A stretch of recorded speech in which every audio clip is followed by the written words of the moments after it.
আর আপনি তার নাম নিয়ে রাজনীতি করে তার আদর্শের সৈনিক দাবি করে মানুষের মাথার ছায়া আরো কেড়ে নিচ্ছে। ভোলার একটা ঘটনা আজকে পড়ে আমি অলরেডি কেঁদে ফেলেছি। একজনের কাছে চাঁদা চেয়েছে, দিতে চাইনি, শেষে তাকে ধরে বেঁধে রেখে 8-9 জন মিলে তার স্ত্রীকে অলরেডি ধর্ষণ করেছে। একটা কথা হলো, এখন তো বিভিন্ন মানুষ এতে ভ্যান আলা, আজকে রিক্সা, আমি সকালে একটা অনুষ্ঠানে ছিলাম, এক রিক্সা চালক বলছে যে আগেই ছাতা ভালো ছিলাম, আমরা আগামীতে আর কোরআন হাদিসের কথা বলতে গিয়ে আর ঘোরাঘুরি করতে চাই। এই ঘোরাঘুরি করার জন্য অনেকে এখন চেষ্টায় আছে। যারা যেভাবে কথা বলছেন এই কথাগুলো আপনাদের না, এই কথাগুলো আপনাদের বিভিন্ন প্রতিবেশীরা শিখিয়ে দিচ্ছে, এটা আমরা অলরেডি জানি। যারা এই কথা এই দেশে বলতে পারে, মুসলমানের 92% মুসলমানের দেশে, যে চরমপন্থা আর মৌলবাদ এই দেশে যেন অভয়ারণ্য তৈরি করতে না পারে, এই কথাটা জীবনেও তার না। এই কথাটা অবশ্যই দাদাদের শিখিয়ে দেওয়া কথা। কারণ আমরা তো তার বাবার জীবনী পড়েছি। তার বাবা সারা জীবন ছিল সাম্রাজ্যবাদী, এই ভারতের আগ্রাসন বিরোধী। আপনি শহীদ জিয়াউর রহমানের পুরা জীবনী পড়ে দেখেন, সারা জীবন তিনি ভারত বিরোধী ছিল। ভারত তার ভয়ে কেঁপেছে, অথচ তাদের আদর্শ নিয়ে আজ যারা রাজনীতি করছে তাদের মুখে আলেমদের বিপক্ষে এই কথাগুলো এখন বের হচ্ছে। এজন্য আমরা জানি এই কথাগুলো আসলে তাদের না, তারা উন্মাদ হয়ে গেছে, পাগল হয়ে গেছে। এই পাগলামি বন্ধ করা দরকার, নয়তো পরিণতি শেষে দেখা যায় যে হাসিনার মতো হয়ে যাবে। আপনারা মাজলুম, আমরাও মাজলুম, আপনাদেরকে আমরা ভালোবাসি, সতর্ক করলাম, এরপরে আপনার মনে যা লাগে তাই করেন। বাংলাদেশে এখন 73টার উপরে দল কাজ করছে, সবাই শান্তি চায় দেশে। কয়টা? এই 73টা রাজনৈতিক দলের ভেতরে নিবন্ধিত অনিবন্ধিত সব মিলে কোরআনে কারিমের কাছে আমরা জিজ্ঞাসা করব যে গিরিপথ পার হয়ে আমরা জান্নাতে যেতে চাই, আমরা সৌভাগ্যশালী হতে চাই, আমরা কল্যাণ পেতে চাই, আমরা ডানপন্থী হতে চাই। এর পরবর্তীতে আল্লাহ কিন্তু বামপন্থী মানুষের কিছু পরিচয় দিয়েছেন। বাংলাদেশে বামপন্থী নেই? বলেন তো, বাম হাতের কাজ কি সব ভালো? কি করে এটা দিয়ে? আমি নিচে নাই নামলাম। বামপন্থী বলে আর যারা বুক ফোলান, বলেন তো আমি বাম রাজনীতি করি, আপনি কি মানুষ? আপনারে দিয়ে তো ওই জায়গা পরিষ্কার করা দরকার, কারণ আপনি বাম। কোরআনে যেখানে বাম উলাইকা আসহাবুল মাশআমা এই সমস্ত শব্দগুলো আল্লাহ দিয়েছেন, তার পরবর্তীতে দেখবেন কিছু নিকৃষ্ট গুণের কথা দিয়েছেন। আমি কোরআন পড়ে বাংলাদেশের সাথে মিলিয়ে দেখেছি, এদেশে যারা বামপন্থী রাজনীতি করে ওগুলোর সব তাদের ভেতরে আছে। বামপন্থী যারা বাম হাতের কাজ আপনারা অবশ্যই দেখেন, ওদের অনেকগুলো চরিত্রের কথা আছে। 1 নম্বরে ওরা আন্দাজে কথা বলে বেশি। বামপন্থী রাজনীতি এদেশে আজ যারাই করছে দেখেন, কারো বিরুদ্ধে কথা বলতে গেলে সঠিক তথ্য নিয়ে আসে না, আন্দাজে বলে। ঢাকা বিশ্ববিদ্যালয়ে আমি নাম নিলাম না একজনের, কি যেন মোল্লা নাকি নামের শেষে আছে, এই ছেলেটার কথাবার্তার আমি শুনি মাঝে মাঝে। ও যা তথ্য দেয় বিভিন্ন দলের পক্ষে বিপক্ষে, সবগুলো মিথ্যা কথা। আমরা কোরআনে কারিমে সূরা আরাফ থেকে কিছু তেলাওয়াত, কিছু আয়াত আজকে আমি আসার সময় পড়ছিলাম। হযরতে শুআয়ব আলাইহিস সালামের জামানায় তার উম্মতদেরকে আল্লাহ ধ্বংস করে দিয়েছিলেন 2টা কারণে। 1 নম্বরে তারা ওজনে কম বেশি করত, 2 নম্বরে তারা তর্ক করত মিথ্যা বিষয় নিয়ে। আজ বাংলাদেশের সবচাইতে বেশি এই 2টা গোনা হচ্ছে। ওজনে কম বেশি আছে না? ওজনে কম বেশি মানে কি শুধু দাঁড়িপাল্লায় কম বেশি? এই যে ইউটিউবার যারা, এরাও কম বেশি করে। আপনি দেখবেন আমি যা বলছি কাটছাট করে এর সাথে আরো কিছু রং সং দিয়ে আমারে এমন কালার করবে, সে রাস্তায় বের হয় পরিষ্কার হয়ে যাবে। আপনি যা পেয়েছেন ওইটা ডেলিভারি দেবেন, এর নাম হচ্ছে ওজন। আজ প্রাইমারি থেকে বিশ্ববিদ্যালয় পর্যন্ত, হাফেজি মাদ্রাসা থেকে দাওরা পর্যন্ত যারা শিক্ষক আছে, ওনারা শিক্ষকতা করার আগে যে জ্ঞানগুলো নিয়েছে এই জ্ঞানগুলো যারা আহরণ করে, অর্জন করে, এই জ্ঞানগুলোই যদি ক্লাসে ওইভাবে সঠিকভাবে দিতে পারে, তাহলে আর প্রাইভেট পড়া, কোচিং করা লাগে? এখন আর লাগছে না। আল্লাহ তাআলা এই দিকে ইঙ্গিত দিয়েছে যে যেটা পেয়েছো ওইটা ওইভাবে যে নিতে যায় তাকে অর্পণ করো। ওয়াইলুল লিল মুতাফফিফিন আল্লাযীনা ইযা তালু আলান নাসি ইস্তাওফুন। ওই মানুষগুলোর জন্য আক্ষেপ, আফসোস, ধ্বংস হয়ে যা করা যারা নেওয়ার সময় বেশি নেয়, দেওয়ার সময়। আর শিক্ষকদের দিকে আমি তাকিয়ে বলছি, এটা রেকর্ড হচ্ছে, যে যেখানে শিক্ষকতা করছেন, কেন প্রাইভেট পড়া লাগবে, কোচিং করা লাগবে আপনি থাকতে? আপনি তো নেওয়ার সময় ঠিক মতো নিয়েছেন, দেওয়ার সময় ওইটা ঠিক মতো দিলে তো আমার ছেলে মেয়েদের প্রাইভেট পড়ানো লাগে, কোচিং করানো লাগে। আপনি তো শিক্ষক এমনি হননি, অবশ্যই এরকম জ্ঞান অর্জন করে শিক্ষক হয়েছেন। এই জন্য আশা করবো যারা শিক্ষক মন্ডলী আছেন, আমাদের মাথার তাজ, আপনারা যেন ধরা না খান, এই জন্য বললাম। কারণ বহু মানুষ ধরা খাবে। বহু আলেম আমরা যারা স্টেজে এখন কথা বলছি, এই যে আমরা এখন অবিখায় আছি। অবিখা মানে কি? ওয়াজের বিনিময়ে খাদ্য। সরকারের একটা বাজেট আছে না মাঝে মাঝে, কি জানো, কাবিখা, কাজের বিনিময়ে খাদ্য। আর আমরা এই 2 হুজুর যা করছি, এটা কিসে? অবিখা, ওয়াজের বিনিময়ে খাদ্য। ওয়াজ না করলে আপনারা আমরা খেতে দিতেন, গাড়ি ভাড়া দিতেন। তাই অবিখা করে যারা এদেশে আমরা আজ খাচ্ছি দায়ী আল্লাহর নাম নিয়ে, তাদেরকেও বলছি আমরাও কিন্তু ওজনে কম বেশি করছি। মসজিদের মেহরাব থেকে শুরু করি, যত জায়গায় যতভাবে আমরা কথা বলি, সে রাজনৈতিক ময়দানে হোক আর ধর্মীয় ময়দানে হোক, আজ আমরা অধিকাংশ মানুষ ওজনে কম বেশিতে ব্যস্ত। কিভাবে? আমি কাবা শরীফে জমার নামাজ পড়েছি একটা, মসজিদে নববীতে পড়েছি একটা। ওনারা 35 মিনিট করে বয়ান করলেন আরবিতে। কথাগুলো আমি বুঝেছি, কিন্তু সঠিক যেভাবে তুলে ধরা দরকার, তাকওয়ার উপরে একজন, এলেমের উপরে একজন, তুলে ধরতে পারে না। কারণ ওই দেশে রাজতন্ত্র চলছে।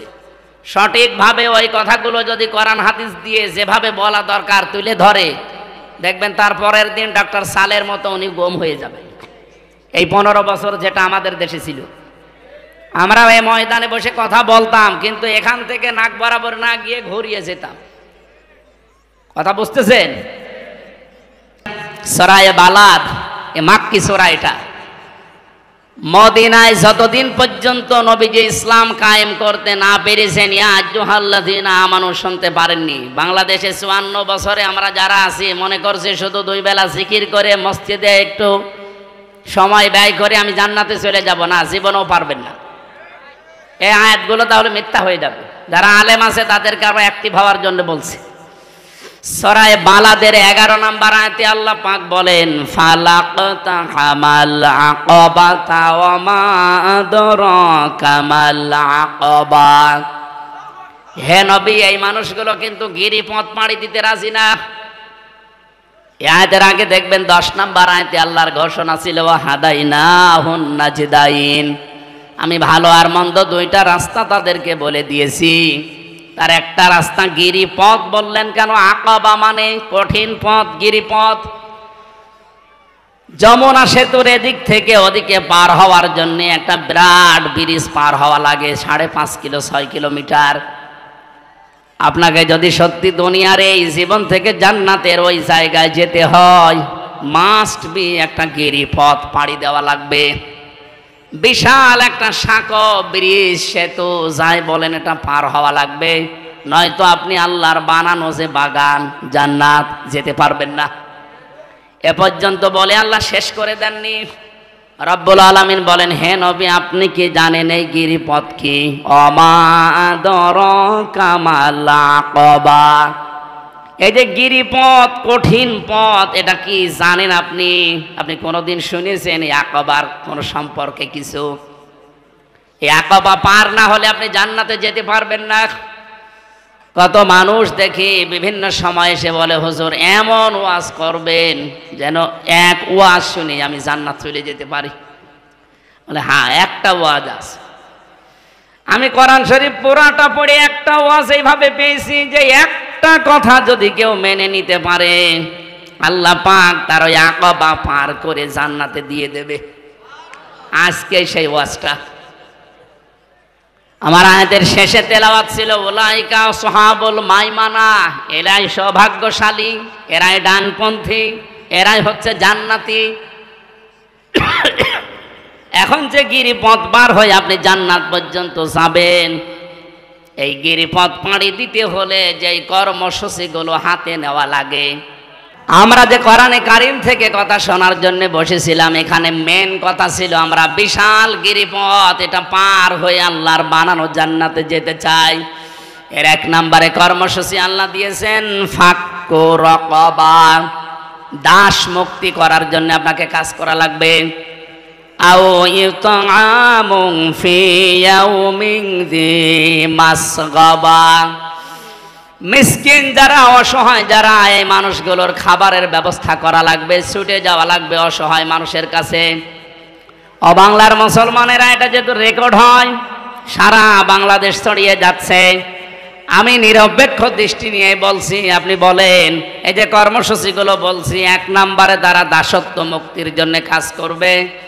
মানুষের ঘাড়ে যাদের শৃঙ্খলা পরানো আছে, শৃঙ্খলা মুক্ত করার চেষ্টা চালাবে। এদের তাফসির হয় 2টা। 1 নম্বরে বন্দি মুক্তিকরণ।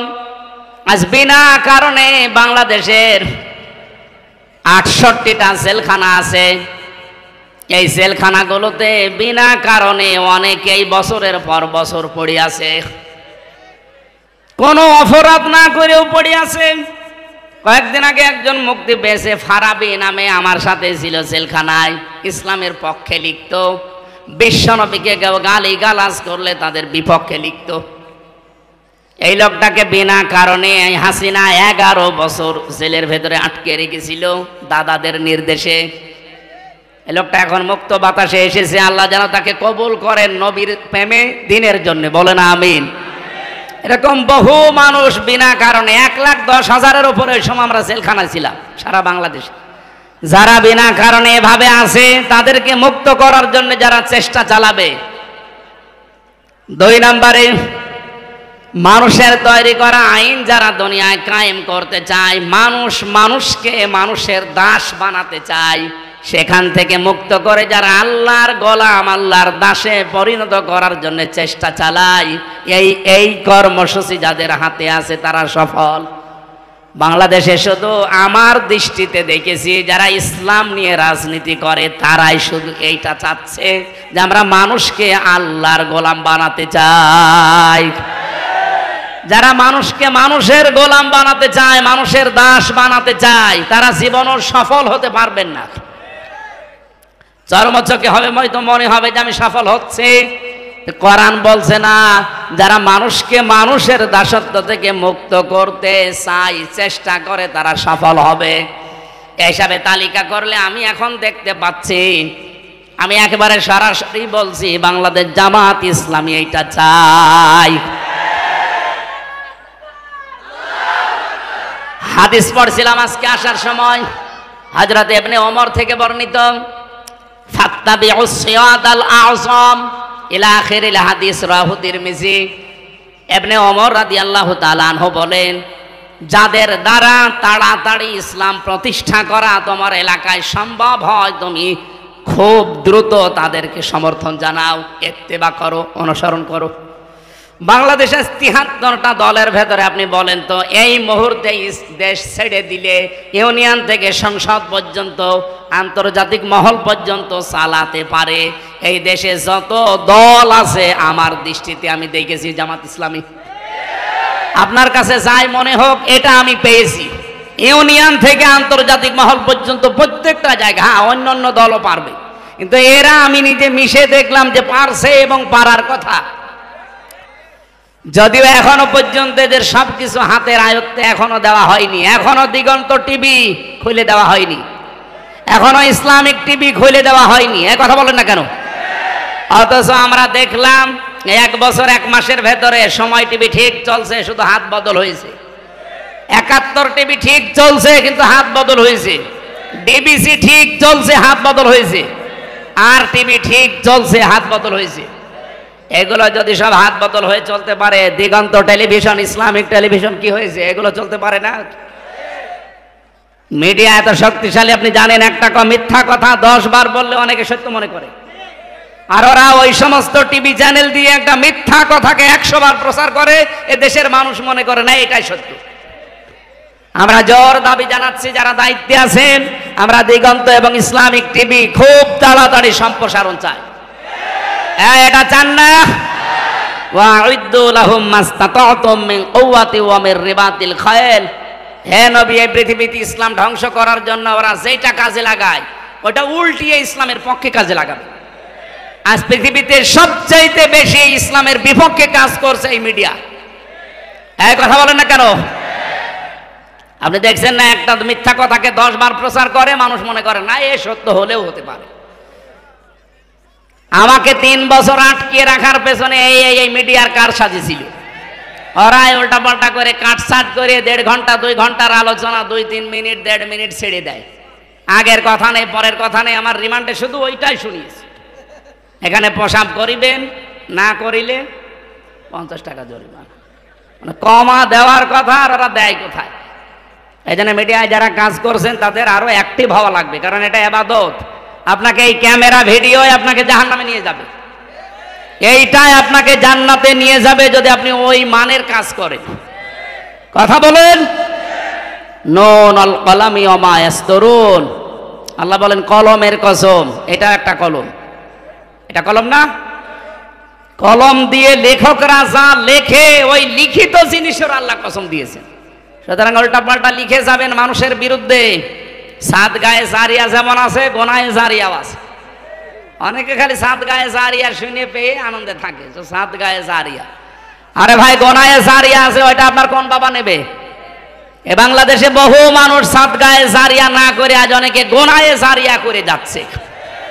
এমন এমন কথা লিখে যায় একটা মানুষের, একটা দলের বিপক্ষে, যেই কাজ যেই কথা ওই লোকটা ওই দলের ভেতরে নেই। আন্দাজে আপনি এগুলো ছড়িয়ে যদি কালার করার চেষ্টা করেন, আপনি হয়তো মরে যাবেন আর 50 বছর পর, কিন্তু আপনার এই মিথ্যা লিখিত বই, মিথ্যা লিখিত পত্রিকা একই মরে যাবে। যতদিন থাকবে টিকে আপনার কবরে ফ্ল্যাক্সি লোড হয়ে এগুলো সব এই গোনাগুলো যেতে থাকবে। আপনি হয়তো মারা যাওয়ার সময় 50 মন গোনা নিয়ে মরে গিয়েছিলেন, কিয়ামতে যখন উঠবেন আপনার আমল নামায় দেখবেন 50,000 মন গোমা জমা হয়ে আছে। এরকম পাগল দেশে নেই?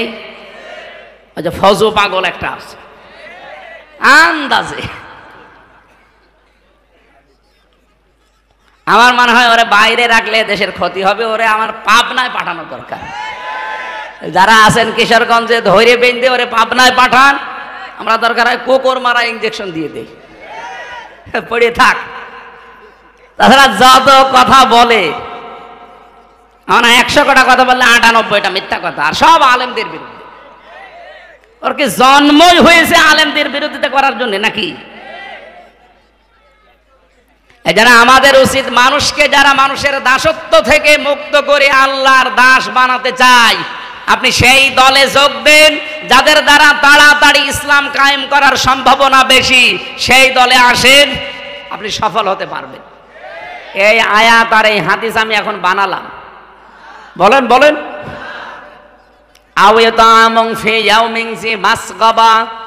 যারা এতিম মিসকিন অসহায়, যারা তাদের কাছে যারা এগিয়ে যায়, আজ 1 বছর 1 মাস এই দেশটা দ্বিতীয়বারের মতো আমরা যারা স্বাধীনতা বলছি, বলেন তো 1 বছর 1 মাসের ভেতরে সবচাইতে বেশি মানবতার কাছে এগিয়ে গেছে কোন দল? আপনি আন্দাজে না বলে নিরপেক্ষ দৃষ্টি দিয়ে বলেন। আমার কুষ্টিয়া জেলা দৌলতপুর থানায় ভাঙন আরম্ভ হয়েছে, বন্যা চলছে, কত দল তো কুষ্টিয়ায় আছে। শুধুমাত্র দেখলাম এই 3 দিনে বাংলাদেশ জামাত ইসলামী, যদিও তারা মুসলিম, যদিও তারা নিজেরাই অসহায়, 15-16 বছর তারা নিজেরাই অসহায়, এরপরও কয়েক ট্রাক মাল নিয়ে অলরেডি তারা বিতরণ করেছে। এলাকার মানুষ এখন খুশি। আমরা যদি ভালো কাজে এভাবে প্রতিযোগিতা করতে পারতাম, আরো যত দল কুষ্টিয়াতে আছে প্রত্যেকেই যদি এই ট্রাক মাল নিয়ে গিয়েছে, তো কুষ্টিয়ার মতো যত জেলায় বন্যা হচ্ছে সবগুলো উত্তরণ করা সম্ভব হতো? এই কাছে নেই। আমি জামাত ইসলামীতে এসেছি জেলখানা থেকে আসার পর। এর আগে আমি অ্যাক্টিভ ছিলাম না শিবিরে, জামাতে, কোনো দলে না। ওই যে অবিখা ওয়াজ করে খেতাম। এখানে আসার পরে আমি অ্যাক্টিভ ভাবে মিশে কাজ করে দেখতে পাচ্ছি জামাত কর্মী মানেই সমাজকর্মী। এদের আসল কাজ এইটা যে সমাজে উন্নয়নমূলক কাজে আপনি আগে অংশগ্রহণ করেন। এই জন্য আহ্বান জানাচ্ছি, এদের চরিত্রটা আপনিও নেন, আপনাকেও মানুষ ভালোবাসবে। মানুষকে জোর করে কিছু হয় না, তার প্রমাণ হাসিনা। এত জোর করেছিল, 3টা বছর আমার যোগাযোগ বিচ্ছিন্ন রেখে, শুধু বউ থেকে, ছেলে মেয়ে থেকে না, মা বাপ থেকে না, দুনিয়া থেকে বিচ্ছিন্ন করে রেখেছিল মাটির নিচে।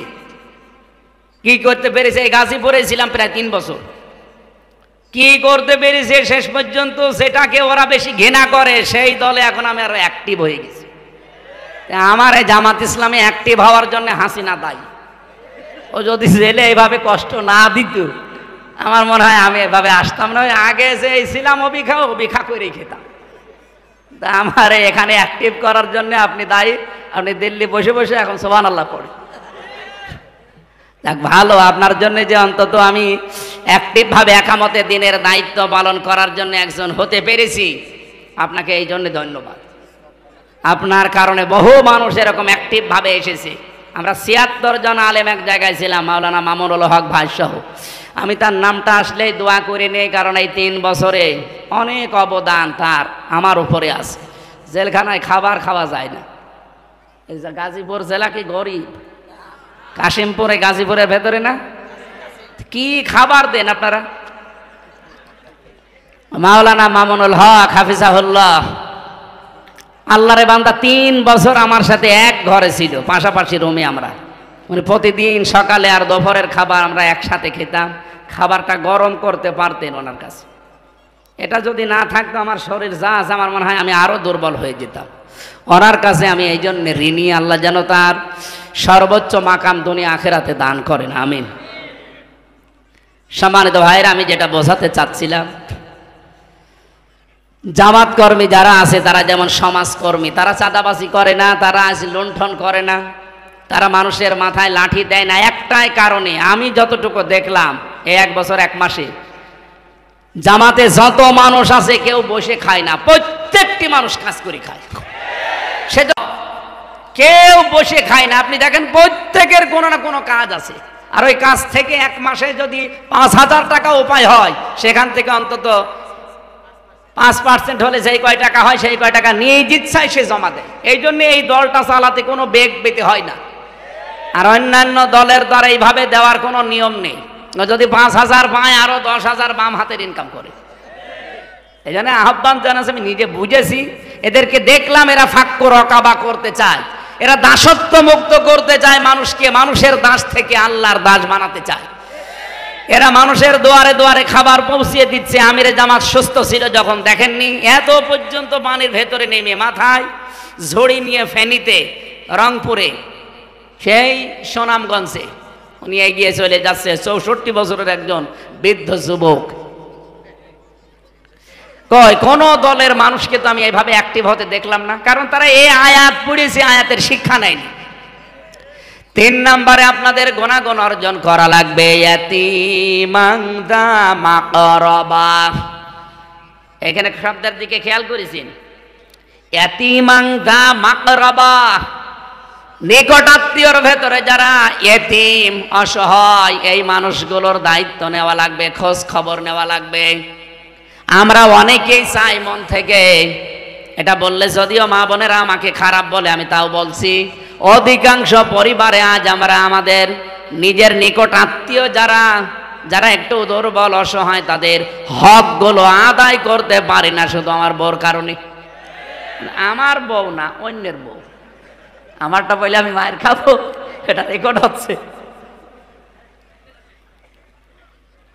সম্মানিত মা বোনেরা, আপনারা যেখানে যেখানে বসে আছেন, রেকর্ড শুনতেছেন, কি করবেন আপনি? নাই 200 বছর হায়াত পেলেন, আপনার স্বামীর যে সম্পদ হচ্ছে আরো 10 গুণ বৃদ্ধি হলো। আপনি আরামে খেলেন, সন্তান জন্ম দিলেন, পেশাব পায়খানা করে শেষ করে কবরে চলে গেলেন, কি হবে বলেন? খাদিজাতুল কুবরা রাদিয়াল্লাহু তাআলা আনহা, উনি নবীজি নবুয়ত পেয়ে যখন আসলেন, যে পাঁচটা সার্টিফিকেট দিয়েছিলেন, আপনি দিতে পারেন না। আপনি দিতে পারেন না কারণ আপনার কারণেই যে স্বামীগুলো আমরা আছি এই কাজগুলো করতে পারি না।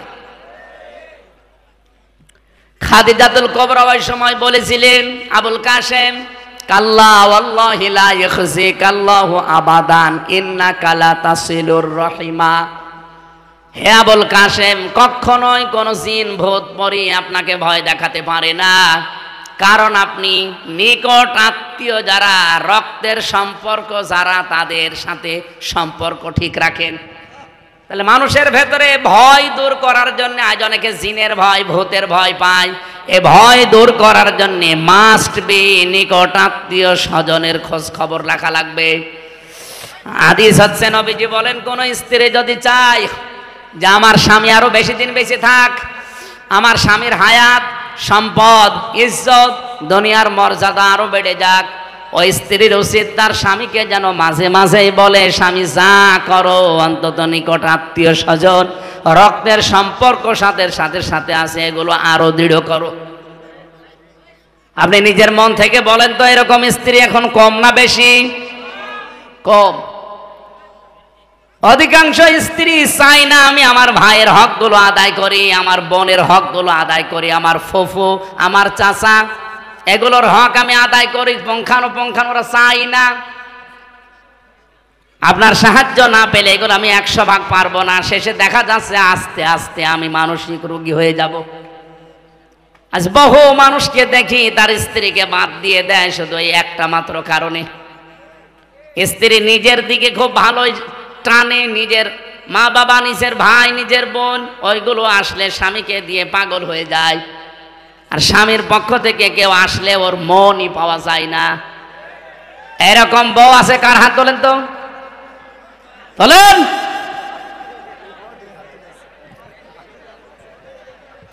যাদের এরকম আছে তারা সাবধান। সম্মানিতা মা বোনেরা, নামাজ পড়ে রোজা রেখে আর কালো বোরকা পরে আপনি কি করবেন? আপনি তো রক্তের সম্পর্কগুলো আরো দৃঢ় করার জন্য ছাড় দিয়ে হলেও চেষ্টা করবেন। সফল আমাকে দেখতে চান, এইভাবে আমাকে সফলতায় পৌঁছিয়ে দেন। আও মিসকিনান দা মাতরবা, তরব থেকে এসেছে। তরব মানে ধোলা মলিন, ধোলা বালি। যারা ধোলা মলিন পথে ঘাটে, স্টেশনে, বাস স্ট্যান্ডে, রাস্তাঘাটে যারা ধোলা মলিন অবস্থায় থাকে, এই মানুষগুলোর যারা ছিন্ন বিচ্ছিন্ন, যারা ছিন্নমূল বলা হয়, এদের কাছে যারা এগিয়ে যায়, এদের মাথায় অন্তত একটু হাত বুলিয়ে দেয়, শান্তির পরশ পেয়ে এই মানুষগুলো একটা তৃপ্তির হাসি দেয়। নবীজি জানিয়েছেন, একটা এতিমের মুখের এই তৃপ্তির হাসি আল্লাহর আরশ পর্যন্ত তোমার উপরে খুশি হয়ে যায়। আপনি 20 তলা বিল্ডিং বানিয়েছেন, সেই রকম বিউটিফাই করে জাঁকজমকপূর্ণ একবারে একত পাথর দিয়ে, বিভিন্ন মার্বেল পাথর নিয়ে এসে, কাবায় যে পাথর সাজানো আছে ওই পাথর দিয়ে আপনি বানিয়েছেন।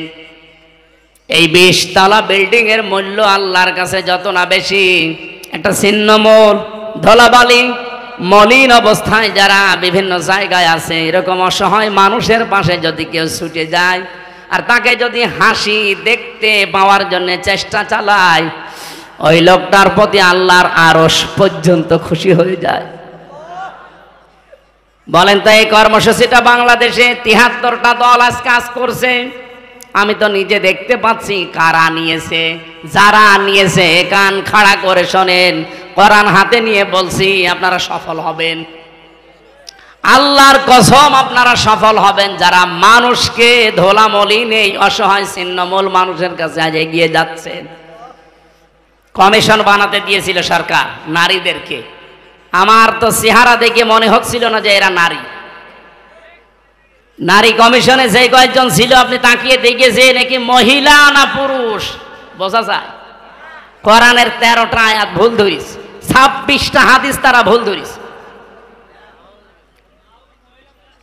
আমার ভাইরা, আমি যে কথা এখান থেকে নিয়ে আসতে চাই, আপনি নারী কমিশনে বসে এই জায়গায় যদি কোরআনে কারিমের এই নির্দেশগুলো নিজে পালন করে 92% মুসলমানের দেশে বাস্তবায়নের জন্য ডক্টর মোহাম্মদ ইউনূসকে আপনারা চেষ্টা চালাতেন, আজ যে কথাগুলো উঠতেছে আলেমদের পক্ষ থেকে, একটা কথাও আলেমরা এদেশে বলতো না, মুসলমানেরা বলতো না, আর আপনাদের পক্ষে থাকতো। আপনি কি করলেন? বলে যৌনকর্মী যারা আছে তাদেরকেও নাকি শ্রমিকের মর্যাদা দেওয়া লাগবে। একটা কথা হল, তারা সারাটা জীবন নির্যাতিত। যৌনকর্মী যারা আছে, আমি একটা সাক্ষাৎকার পেয়েছিলাম এই গোয়ালন্দ ঘাটের, এই মেয়েটা দুর্ভাগ্যের কারণে সেখানে যে পড়েছে, কি নির্যাতন তার উপরে 8 বছর চলছে। এক দিন 8, 10, 15, 20 জন করে তার ইউজ করে, ব্যবহার করে, কিন্তু কাঙ্ক্ষিত মানের টাকা পয়সা তার দেয় না। তার তো এমনিতেই কষ্ট, আরো বিভিন্ন মেডিকেলের যে সমস্ত বিষয়গুলো আছে ওগুলো নিচে নামলাম না, সবগুলো থেকে তারা আপনি কষ্ট দিচ্ছেন, বঞ্চিত করছেন। তার একটা পেশা হলো, আর আপনি তাকে শ্রমের মর্যাদা দেওয়ার জন্য উঠে পড়ে লেগেছেন। আমার মনে হয় তাদেরকে শ্রমের মর্যাদা না দিয়ে আপনি নিজে ওই শ্রমের মর্যাদা নেন।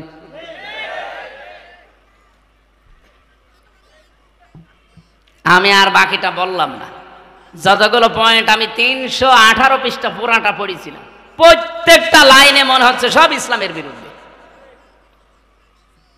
এই জন্য ধোলা মলিন যারা, যে সমস্ত অসহায় ছিন্নমূল মানুষ, আমাদের কাজ হবে এখন থেকে যে যেই জায়গায় আছে এখান থেকে এদের কাছে এগিয়ে যাওয়া। সুম্মা কানা মিনাল্লাযীনা আমানু ওয়া তাওয়াসাউ বিস-সাবরি ওয়া তাওয়াসাউ বিল মারহামা। এরপরে যারা ঈমান আনতে পারে, ঈমানের যে 4টা শর্ত আছে এগুলো মেনে যারা ঈমান আনে, আর যারা সবর, ধৈর্য এগুলো নিজেরা ধরে এবং উপদেশ দেয়।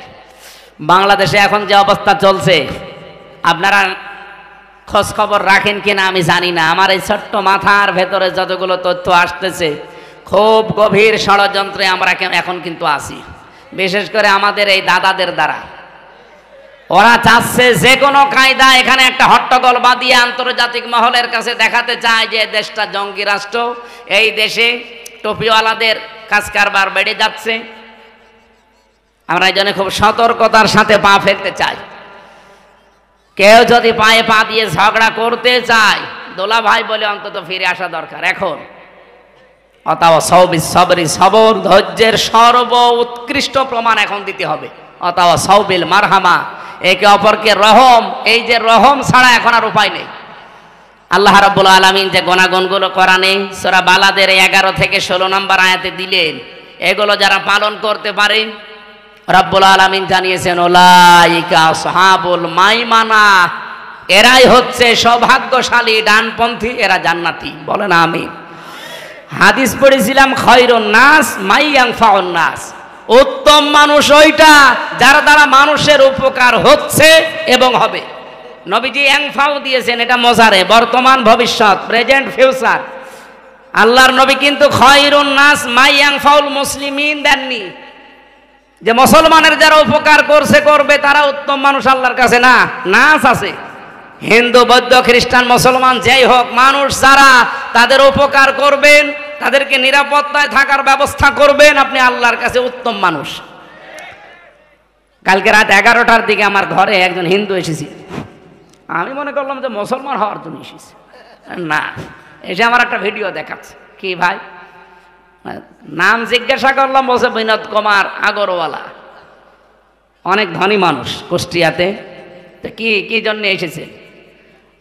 নাম শুনে আমি এবার বুঝলাম যে ও আমার ধর্মের না, অন্য ধর্মের। আমার বলছে হুজুর আমি মুসলমান হওয়ার জন্য আসিনি, আমি একটা ভিডিও দেখাতে চাই। সেদিনে যে হিন্দু, বৌদ্ধ, খ্রিস্টান এদের সাথে একটা আলোচনা ছিল, সেখানে বলেছিলাম যে ইসলাম যদি দেশে আসে তাহলে আমরা যেভাবে নিরাপত্তায় আছি, নিরাপদে আছি, ওনারা অনেকগুলো কথা আমাকে শোনালো যে আমরা এই ঝামেলায় আছে এই 15 বছরে সংখ্যালঘু হওয়ার কারণে। অভয় দিয়েছিলাম যদি ইসলাম দেশে আসে একবার, শুধু আমরা যেভাবে নিরাপত্তায় আছি আমাদের চাইতে কমপক্ষে 10 গুণ বেশি নিরাপত্তায় থাকবে। আমির জামাত ঘোষণা দেয়নি দেশে মসজিদ যদি পাহারা দেওয়া না লাগে, মন্দিরও পাহারা দেওয়া লাগবে না? বলেন বলেন। ওনাকে অভয় বাণী দিয়েছিলাম যে এই দেশে জামাত ইসলামের ঘোষণা 300 এমপি তারা ঘোষণা দিয়েছে, যদি এমপি পাশ করে তারা আপনাদের ভোট নিয়ে আল্লাহর রহমতে 100 টাকা নিয়ে এমপি হলে 5 বছরে 1 টাকাও বাড়বে না, আর যারা যা আছে কমে যাবে। ওনার নাকি এই কথাটা খুব বেশি ভালো লেগেছে, আমার ভিডিও দেখাচ্ছে। আমার ভিডিও না দেখে আপনি একটু মুসলমান হলে ভালো হয় না? তা আমরা শুধু মুখে বলা আমিরে জামাতের ঘোষণা শেষ করেই না, আমরা এটা কাজে দেখাতে চাই। আর দেশে আমি সারা বাংলাদেশ তো ঘুরছি, আমি দেখতে পাচ্ছি যে জোয়ার এবার উঠেছে। আমার মনে হয় এই জোয়ারে এবার ইসলামকে সংসদ পর্যন্ত নিয়ে যেতে পারে। আর একবার যদি নিয়ে যায় না, কিয়ামত পর্যন্ত ইসলামের হাত থেকে দেশ আর কেউ নিতে পারবে না, সে যে যত বড় ষড়যন্ত্র করুক না কেন। আমরা এবার একটু দেখানোর সুযোগ পেয়েছি, দল মত নির্বিশেষে ইসলাম যারা মানে। আগে একটা কথা ছিল যে 2 জন ইংরেজি শিক্ষিত মানুষ এক জায়গায় থাকতে পারলে টুপিওয়ালা 2 জন এক জায়গায় থাকতে পারে না, কিন্তু এটা ভুল প্রমাণ হয়েছে। এবার সব টুপিওয়ালা প্রায় এক জায়গায় এসে গেছে, কয়েকটা ছিঁড়া ছোটা বাদ দিয়ে। ওগুলো হুজুর না, ওগুলো খেজুর, ওগুলো ওলামা লীগের মতো, বালাম বিন বাওরার মতো, ফরিদ উদ্দিন মাসুদের মতো। ওগুলো আলেম বললে গোনা হবে, আলেম নামে ওগুলো জালেম। এই জন্যে দেখতেছি এখন সব যেহেতু এক হয়ে গেছে অলরেডি। মাওলানা মামুনুল হক মাঝে মাঝে খাবার খাওয়ার সময় আমার বলতো, হামজা কি ভাবতাম বাইরে, আরে ভেতরে এসে কি দেখছি। বাইরে আমি টুপি নিয়ে ফতোয়া দিতাম, জোব্বা নিয়ে ফতোয়া দিতাম, আর এখন এসে দেখছি জালেমরা সব এক জায়গায় করে তালা মেরে রেখেছে। আল্লাহ যদি বাইরে কোনোদিন নিয়ে যায়, যাই করি অন্তত এবার আমরা এক হব, সেইটাই উনি চেষ্টা চালিয়েছিল সারা দেশে। আমার মনে হয় সফল হচ্ছে এবং হতে যাচ্ছে ইনশাআল্লাহ। ইসলামের বাক্স আপনারা শোনেননি, এবার শুধুমাত্র একটা হবে। আমরা এই কথা এতদিন যে মিথ্যা কথা শুনতাম যে টুপিওয়ালা 2 জন এক জায়গায় হতে পারে না, এটা যেন আবার মিথ্যায় প্রমাণিত হয়। আল্লাহ রাব্বুল আলামিন আমাদের এক এবং নেক হওয়ার তৌফিক দেন। আমার আজকে 5টা অনুষ্ঠান চলছে এটা নিয়ে, 5টা, সেই সকাল 7টা থেকে আরম্ভ হয়েছে, এই 12টা 10 বাজে এখন। আমি এমনি রাতের খাবার খাইনি, এরপরে আমার আরও কিছু কাজ বাকি আছে, আমি আর টানতে পারছি না। কালকে সারাদিন ঝিনাইদহে সারাদিন ব্যাপী অনুষ্ঠান আছে, আবার আসলে পরিবেশ আমাদের অনুকূলে থাকলে আবার কথা বলবো ইনশাআল্লাহ। আল্লাহুম্মা আমিন। লা ইলাহা ইল্লা আনতা সুবহানাক ইন্নী কুনতু মিনাজ জালিমিন।